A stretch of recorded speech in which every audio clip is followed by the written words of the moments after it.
Study IQ IAS, अब तैयारी हुई अफोर्डेबल। हेलो डियर एस्पिरेंट्स, नमस्कार। मेरा नाम है करम योगी दिवाकर बोथरा और मैं आप सबका बेहद दिल से स्वागत करता हूं अपने अगले एपिसोड सोशियोलॉजी इन 10 मिनट्स में। काफी बड़ी ऐसा कोइंसिडेंस है, आज एपिसोड 20th है, पेपर 1 चैप्टर 4 समझ रहे हो, थिंकर्स। इनफैक्ट सोशियोलॉजी में ऐसा माना जाता है कि thinkers is one of the most important aspect, no doubt about it. Chapter 4 काफी इंपॉर्टेंट है, एज सबसे बड़ा चैप्टर है। इनफैक्ट सारी क्लासेस में सबसे ज्यादा टाइम जो लगता है अंडरस्टैंडिंग के लिए, एक्सप्लेनेशन जो की जाती है, वो चैप्टर 4 की है। पहले थिंकर से स्टार्ट करेंगे। एज यू नो, सिलेबस के अकॉर्डिंगली चल रहे हैं हम कार्ल मार्क्स से, और कार्ल मार्क्स के पूरे टॉपिक्स को मैंने 4 लेक्चर्स में डिवाइड किया है: historical materialism, modes of production, class and class conflict और एलियनेशन। और अगर पॉसिबल हुआ तो मैं रेलेवेंस ऑफ मार्क्स के लिए एक अलग से वीडियो बनाऊंगा। That's only if you leave the comments there. कल क्यों मैंने बोला एक कोइंसिडेंस है, कल से हमारा बैच 1 स्टार्ट हो रहा है 7th of April से। I am so sorry. In fact, the biggest batch of sociology, the batch which you were waiting for, the batch which is going to define how the preparations of sociology has to be made, the batch जो मेरा personal goal इस batch से है, I need to change the way the sociology is understood, the way the sociology is studied, because एक rot learning, एक बहुत ही mediocre learning जो sociology में होती है, बिना कोई करंट को अप्लाई किए उसे मार्क्स नहीं मिलते हैं। Let's together, you and me, let's change the way sociology is learned. Let's start enjoying the process of analyzing and understanding sociology. If you're still not joined the batch, then believe me guys, you're missing something. 20 episodes say I've appealed it. This appeal is not to sell the course as such. The appeal is really it's going to make a difference in your sociology preparations. कई बार बोला जाता है sociology में analytical skills होनी चाहिए। मैं खुद इस चीज़ पे बहुत एग्रेसिवली बोलता हूँ कि एक एनालिटिकल स्किल्स होनी चाहिए। बट मुद्दा ये आता है कि एनालिटिकल स्किल तब डेवलप होती है जब आप चीज़ों को स्टार्ट करते हो। पहले से ही एनालिटिकल स्किल्स डेवलप नहीं होती है। तो if you are having any doubt, join the batch. If you are having confusion about your optional sociology लू के नहीं, मेरे को भी था मेरे 4th अटेम्प्ट के अंदर, जब मैंने 4th अटेम्प्ट में सोशियोलॉजी ऑप्शन लिया था in fact. Don't worry. I'll assure that sociological imagination, as advocated by C.W. Mills, is developed in you in the next span of 4.5 months. Have a faith and join it, because somewhere or the other, faith रखना पड़ता है। चाहे कहीं से भी पढ़ो, चाहे किसी सोर्स से पढ़ो, अपने आप पे फेथ होना चाहिए, किताबों पे फेथ होना चाहिए, आपके गुरु, शिक्षक, टीचर या मेंटर के ऊपर फेथ होना चाहिए। If you feel that in past 20 episodes I've done justice to the topics which I've explained to you, I've changed the way you are prepared, get into the batch. पूरा का पूरा marks start करने से पहले एक coat मैं जरूर करना चाहूंगा। पीटर वर्सली का कोट है, heart of Marxian sociology is exploitation.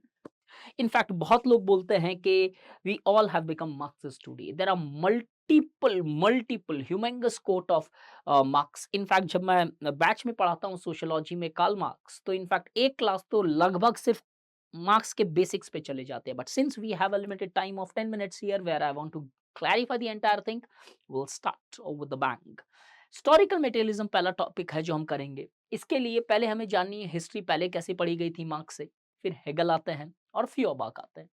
उसके बाद में मार्क्स का हिस्ट्री का क्या अंडरस्टैंडिंग था, जो उनकी थियरी हिस्टोरिकल मटेरियलिज्म में दिखाई देगी। अगर हम देखें हेगल से पहले जो हिस्ट्री थी, एक just a brief idea, the scholars such as August Comte, Herbert Spencer and others started analyzing history. They studied history. August Comte gave his theory of evolution of society, where he highlighted theological, metaphysical और positive stage के basis के ऊपर society evolve करती है and becomes more and more rational. As with the changing of those rational ideas, the society becomes pragmatically rational. Myths खत्म हो जाती है सोसाइटी में। लेकिन ये सारी हिस्ट्रीज, एक क्रिटिसिज्म आता है इनका कि एक आर्म चेयर फिलोसफीज या आर्म चेयर थियरीज थी। उन्होंने कोई तत्व, कोई एम्पेरिकल एविडेंसेस नहीं दिए थे जिसके बेसिस पे ये हिस्ट्री चेंज हो सकती है। And because of that we often see that कि कहीं ना कहीं the understanding of the previous scholars as far as the history is concerned that was not pragmatic, that was not based on facts. Hegel आते हैं picture के अंदर. In fact Lenin ने ये बोला है कि without understanding Hegel, you cannot understand Marx. I hope this is not true because Hegel is one of the very difficult philosophers as such. But I'll make sure आपको नहीं लगे वो. हेगल ने कॉन्सेप्ट दिया डायलेक्टिक्स का. Dialectics का concept अगर originally start करें तो सॉक्रेट और प्लेटो ने भी डिस्कस किया, बट उनका डिस्कशन डायलेक्टिक्स पे कुछ अलग पहलू पे था, where they equated dialectics with the discussions. Hegel gave the concept of dialectics, and dialectics in the Hegelian writing means contradictions. कि contradiction सोसाइटी में एक साथ एग्जिस्ट करते रहेंगे, और ये कॉन्ट्रडिक्शन जब एक साथ एग्जिस्ट करता है तो एक फ्रिक्शन होता है इनके अंदर, एक कॉन्फ्लिक्ट होती है इनके अंदर, और इस कॉन्ट्रडिक्शन से चेंजेस आती है. And this dialectics is explained in his law thesis, antithesis and synthesis. Thesis जो well defined and accepted thought होता है उस टाइम का, एंटीथीसिस उसका एक काउंटर थॉट डेवलप होता है, इन दोनों के बीच में कॉन्फ्लिक्ट होती है और उसका एक नया फॉर्म आता है सिंथेसिस, जहां पे एक हायर लेवल चेंज होती है. Is a combination sort of both the aspects. For example से सिंप्लीफाई करूं इसे तो इजीली समझ में आएगा.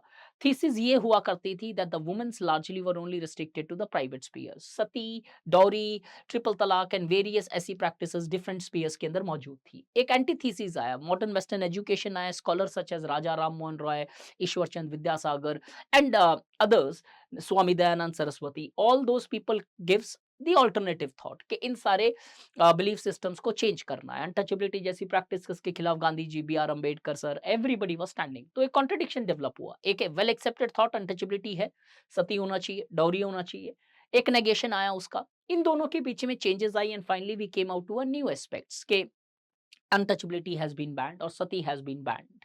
So this is how the history evolves as per Hegel.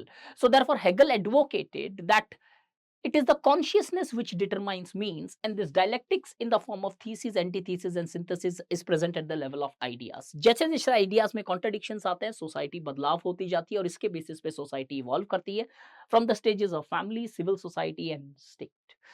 इसके concepts को मार्क्स ने आगे जाके बोरो किया, बट उस बोरोइंग से पहले एक और आदमी को जानना इंपॉर्टेंट है, Feuerbach. Feuerbach was also a young Hegelian, Marx was also a young Hegelian. Young Hegelian वो लोग होते हैं जो हेगल के स्टूडेंट्स थे. फ्यूबर्बach ने कोई डायलेक्टिक्स पे डिस्कशन नहीं किया. Feuerbach rejected the idealistic understanding of Hegel. Feuerbach बोलते हैं कि no, it's not ideas which are real, it is actually the materialism, that is materials which are having its own independent real existence. So Feuerbach gave the concepts of materialistic aspects, that material is real, ideas are not real. Ideas are largely short-lived. Material is something which is existing. अब आगे आते हैं scene में Karl marks, जो अपनी theory देते हैं पहले dialectical materialism. What exactly is the meaning of dialectical materialism, because dialectical materialism समझने से हिस्टोरिकल मटेरियलिज्म समझ में आता है. डायलेक्टिकल मटेरियलिज्म वो है जहां पे कार्ल मार्क्स ने डायलेक्टिक्स हेगल से बोरो किया, कॉन्ट्रडिक्शन, और मटेरियलिज्म की अंडरस्टैंडिंग फ्यूबर्बach से बोरो की, और दोनों को कंबाइन किया तो वो बन गया डायलेक्टिकल मटेरियलिज्म. और ये होता क्या है? Dialectical materialism, according to Karl Marx, is one where the dialectics exists not at the level of ideas, it exists at the level of material, as it is the material which is real. In fact, Karl Marx बोलते हैं, consciousness does not determine being, it is the being which determines consciousness. ये बोलते हैं कि consciousness short lived होती है, और short lived consciousness में capacities नहीं होती है social change लाने की, society में कोई transformations लाने की. materialism in reality में जो contradictions होंगे materialism पे, तो उससे conflict आती है और उसके basis पे society change होती है. take an example, हम लोगों ने बहुत सारी movies देखी है, तारे ज़मीन पे, 3 Idiots, so on and so forth. 2-3 घंटे तक तो वो consciousness रहता है कि change करनी है society, और 5वें घंटे फिर आप टेबल पे बैठ के यूपीएससी की तैयारी करने लगते हो. That shows that consciousness is not always having the capacity to bring change, as it is short lived. Your thought process change very often. इस डायलेक्टिकल मटेरियलिज्म को कार्ल मार्क्स ने अप्लाई किया हिस्ट्री को समझने के लिए. अब उन्हें लगा कि हिस्ट्री भी शायद इसी डायलेक्टिकल मटेरियलिज्म के बेसिस पे चेंज हुई है, तो थियरी बन गई हिस्टोरिकल मटेरियलिज्म. हिस्टोरिकल मटेरियलिज्म क्यों? Because it was studying history. Materialistic because materialistic basis पे हिस्ट्री पढ़ रहे थे. तो this is called as a social change theory of Karl Marx. So historical materialism refers to social change theory of Karl Marx. इसका goal क्या था? इसका गोल ये था कि कार्ल मार्क्स बोलते थे कि man makes history but not as he pleases, rather than he makes history on the basis of the circumstances which influences him. In order to show that how these circumstances के basis पे लोग history change करते हैं, लोग history बदलते हैं, उसने theory दी historical materialism की। अब हिस्टोरिकल मटेरियलिज्म में क्या होता है, मार्क्स का मानना था मटेरियलिज्म इंपॉर्टेंट है and he advocated the first act of a Mankind is the act of production. कि आदमी को अगर सर्वाइव करना है, जिंदा रहना है, तो उसे प्रोड्यूस करना पड़ेगा। जैसे फॉर एग्जांपल खाना, खाने का मतलब ये खाना नहीं है, खाना प्रोड्यूस करना पड़ेगा, आपको काम करना पड़ेगा अगर आपको जिंदा रहना है, बिकॉज उसके बेसिस पे आप रिसोर्सेज इकट्ठे करते हो और उसके बेसिस पे आपका सर्वाइवल इंश्योर करते हो। तो आपको जिंदा रहने के लिए जॉब करना पड़ेगा, काम करना पड़ेगा, पैसे कमाने पड़ेंगे और उसके बेसिस पे you would survive. The first act of the mankind of humans is the act of productions। और इस प्रोडक्शन को करने के लिए कुछ चीजें चाहिए होगी। बैठे बैठे तो ये वीडियो बनेगा नहीं, मुझे कैमरे की जरूरत है, एक माइक की जरूरत है, एक टीवी की जरूरत है, कुछ सुनने वाले या फिर कुछ लोग सोशियोलॉजी ऑप्शनल वाले चाहिए। A first act is the production, but in order to produce he has to largely use two things. There exist two aspects, forces of productions. Forces of productions और आरओपी काफी बड़ी theory है, but मैं summarise में अच्छे से समझाता हूं। Forces of production largely refers to the tools which gives you the capacity to control the nature. In short में बोलूं तो एफओपी रेफर्स टू टेक्नोलॉजी।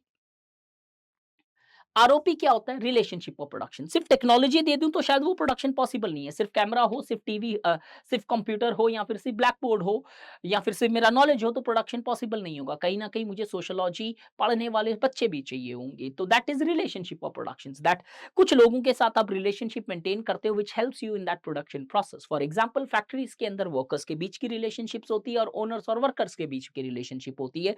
वो दोनों रिलेशनशिप गिवन टेक्नोलॉजी को यूज करती है और उसके बेसिस पे प्रोडक्शन होता है। On the basis of this understanding he divided the entire society into two basis, superstructure, infrastructure. Infrastructure largely consists of modes of productions and this modes of production consist of these two aspect। ये mode of production को next lecture के अंदर detail में देखेंगे because ये syllabus का part है। अब वो बोलते हैं कि ये इंफ्रास्ट्रक्चर जो बेस है, जिसे बोलते हो बेस सुपरस्ट्रक्चर थ्योरी, वही वाला पार्ट। ये इंफ्रास्ट्रक्चर में जब चेंज आता है, मटेरियलिज्म में जब चेंज आता है, सोसाइटी के हर एस्पेक्ट बदल जाएंगे। टेक एन एग्जांपल, एलपीजी के अंदर 1991 में जब हमने इकोनॉमिक पॉलिसीज चेंज की तो सारे ढांचे बदल गए, सोशल एस्पेक्ट बदले, कल्चरल पर्सपेक्टिव्स बदले, वर्क की अंडरस्टैंडिंग बदली, formalisation, informalisation, women employment, rise of towns and cities, so on and so forth. Education systems, कैसे मैन्युफैक्चरिंग से हम आईटी स्किल्स के बेसिस पे डोमिनेट करने लगे। अब वो बोलते हैं dialectics existing at the level of FOP and ROP leads to change in MOP and this MOP when it changes the society changes and on the basis of this change he divided the entire history into 5 modes of productions.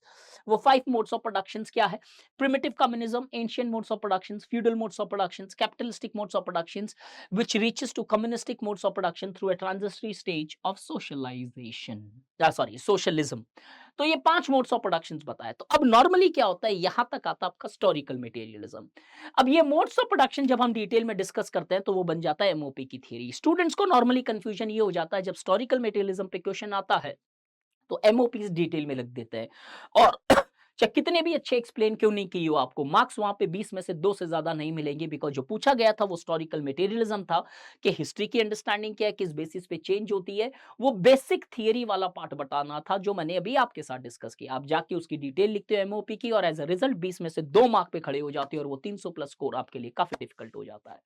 So Karl Marx's very big contribution towards history was that he first of all studied history scientifically. But despite this, his history has been criticized by scholars such as Cossier, Stenner, Max Weber, and others who advocated he gives a monocausal explanations of history and only talks about economics determining the aspects of history. As in reality, we have seen that the peoples have also changed this history. Take an example of Mahatma Gandhi, Adolf Hitler, others. At the same time, the history is also the result of the change in politics. For example, हमारी politics change करती है history के 1991 के decision जो थे वो सिर्फ economics नहीं थे, वो कहीं ना कहीं एक political decision making aspects भी थे जो Ralph Dahrendorf बोलता है। So this was in synoptic the historical materialism. I do understand कि पूरा का पूरा theory अगर मुझे synopsis में देना है तो थोड़ा fast होना पड़ेगा। But if you still want कि कुछ और भी एडेड डायमेंशंस आप चाहते हो मैं कार्ल मार्क्स के या रेस्पेक्टिव जो फोर्थ कमिंग थिंकर्स हैं उनके करूं तो do leave a message in comment box में, डेफिनेटली चेक करूंगा और अगर आपका कोई प्रॉब्लम है उसको सॉर्ट करने की कोशिश करूंगा। But the biggest batch starts, the sociology batch begins from 7th of April. अभी भी एडमिशन ले लिया है, use the code DIVLIVE, get into the batch and believe me, you would be mesmerized from the day 1 till day last. एक भी दिन quality compromise नहीं होगी. Thank you so much. I hope you're enjoying these sessions. Thank you. StudyIQ IAS अब तैयारी हुई affordable.